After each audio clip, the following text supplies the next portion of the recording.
اعوذ باللہ من الشیطان الرجیم، بسم اللہ الرحمن الرحیم۔ نالج فیکٹری کے معزز دوستو، السلام علیکم۔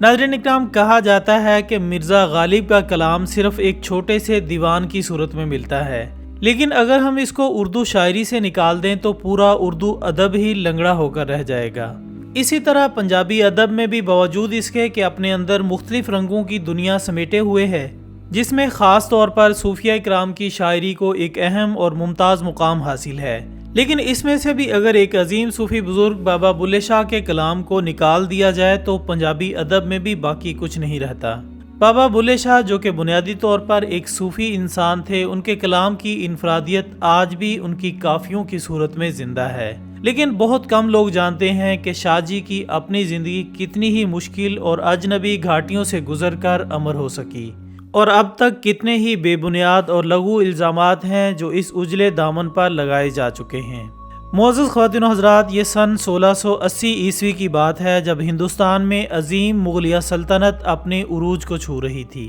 اس وقت پنجاب کے ایک دور افتادہ گاؤں اچ گیلانیہ، جسے آج عرف عام میں اچ شریف کا نام دیا جاتا ہے، کہ امام مسجد کے ہاں ایک بچہ پیدا ہوا جس کا نام اس کے والدین نے عبداللہ رکھا، جو کہ کچھ عرصہ اپنے آبائی گاؤں میں رہنے کے بعد اپنے والد کے ساتھ شاہ محمد درویش کے ساتھ قصور کے ایک نواحی گاؤں میں منتقل ہو گئے۔ آپ کے والد محترم، جو کہ صرف نام کے ہی نہیں بلکہ اپنی عملی زندگی سے بھی ایک درویش صفت انسان تھے، ایک مسجد میں امامت کے فرائض ادا کرنے کے علاوہ بچوں کو دینی تعلیم بھی دیتے تھے۔ سو عبداللہ نے بھی اپنے ہوش سنبھالنے کے بعد ابتدائی تعلیم اپنے والد محترم سے ہی حاصل کی، جبکہ بعد ازاں آپ نے قرآن و حدیث اور فقہ کی تعلیم بھی حاصل کی۔ اگرچہ بابا بلے شاہ کے مقام پیدائش کے بارے میں مورخین میں اختلاف پایا جاتا ہے، لیکن ہم اس کے بابت ان کے مرشد کامل حضرت شاہ عنایت کی رائے کو زیادہ معتبر سمجھتے ہیں، جو کہ اچ شریف کو ہی آپ کی جائے پیدائش مانتے ہیں۔ کہا جاتا ہے کہ آپ نے اپنی زندگی کا کچھ حصہ ملک وال میں بھی گزارا،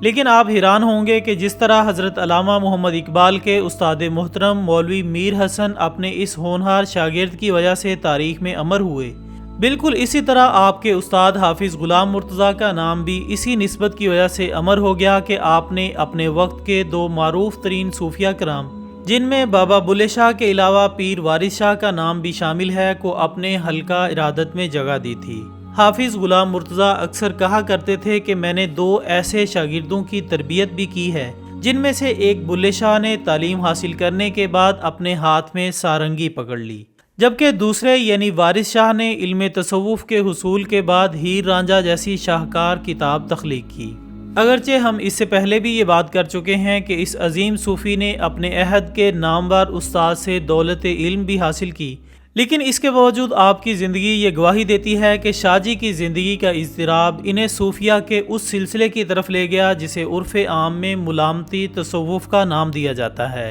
موسیقی سے لگاؤ اور رقص و سرور سے دیوانگی کی حد تک عشق ہونے کی وجہ سے بعض مورخین نے آپ پر ایسے الزامات بھی لگا دیے جن کا آپ کی عملی زندگی سے دور دور تک کا واسطہ بھی نہیں بنتا، لیکن ناظرین جب ان کی شاعری میں موجود تعلیم کا جائزہ لیا جائے تو یہ سب الزامات محض خرافات لگتے ہیں۔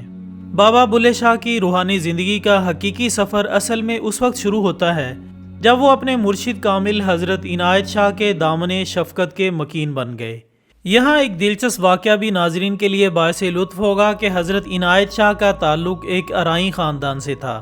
جبکہ بابا بلے شاہ ایک سید زادے تھے، سو لوگوں نے پیر و مرشد کے اس رشتے کو خوب تنقید کا نشانہ بنایا اور کہا کہ ایک سید زادہ ارائیں کے قدموں میں جا کر بیٹھ گیا ہے، اور جب یہ تنقید اپنے حد سے بڑھی تو اس کا اثر بلے شاہ کے ذہن پر بھی ہوا، اور انہوں نے نسلی طور پر خود کو برتر سمجھتے ہوئے مرشد کامل سے دوری اختیار کر لی۔ لیکن یہ سلسلہ زیادہ دیر تک نہ چل سکا، اور پھر ایک دن بابا جی اپنے راہبر تصوف کی خدمت میں حاضر ہوئے، جنہوں نے انہیں اچانک اپنے سامنے پا کر سوال کیا، اوئے تم بلے ہو؟ جس پر بابا جی نے ندامت کا اظہار کرتے ہوئے عرض کیا کہ حضور نہیں، میں بلا نہیں بلکہ میں بھولا ہوں، یعنی میں بھولا ہوا ہوں، یعنی میں وہ مسافر ہوں جو اپنا راستہ بھول گیا تھا۔ جس پر انہوں نے کمال شفقت کے ساتھ ایک دفعہ پھر بلے شاہ کو گلے لگا لیا۔ ناظرین یہ وہ زمانہ تھا جب ہندوستان کے طول و عرض میں مغل شہنشاہ اورنگزیب عالمگیر کا سکہ چل رہا تھا، اور یقیناً آپ سب جانتے ہوں گے کہ اورنگزیب عالمگیر کو تاریخ میں مسلمان بادشاہ کے لقب سے بھی یاد کیا جاتا تھا،